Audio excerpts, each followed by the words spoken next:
আমি বেতন কমাই নাই। 45 ওয়াক্ত কমাইছি গো নবী, বেতন কমাই নাই, বেতন কমাই নাই। বন্ধুর সাথে তো আমি এমনটা করতে পারি না, আমার বন্ধুর আলাদা মর্যাদা। তাই আমি আপনারে ঘোষণা দিলাম 5 ওয়াক্ত নামাজ লইয়া আপনি উম্মতের কাছে চলে যান। 5 ওয়াক্ত নামাজ যদি উম্মত পড়ে গো, আমি আল্লাহ ওয়াদা দিলাম 50 ওয়াক্তের সওয়াব প্রত্যেকের আমলনামায় দিয়া দিব। এই একটা জবান বন্ধ রাখবেন না, জোরে কোন আল্লাহু আকবার। আরো জোরে কোন আল্লাহু আকবার। যুবক ভাই,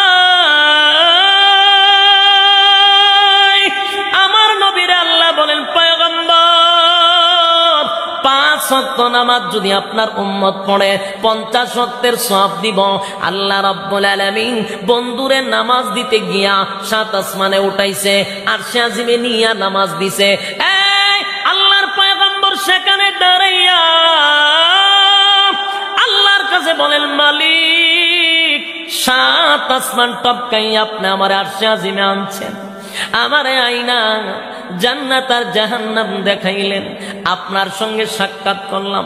মালিক রে, মনের মধ্যে বড় ব্যথা, আমি তো আপনার সঙ্গে সাক্ষাৎ করলাম, আমার উম্মতরা তো আপনার সঙ্গে আর সাক্ষাৎ করতে পারল না। নবীর কত মায়া, চিন্তা করছেন নি? আমার নবীর কত মায়া গো, কত মায়া, কত মায়া।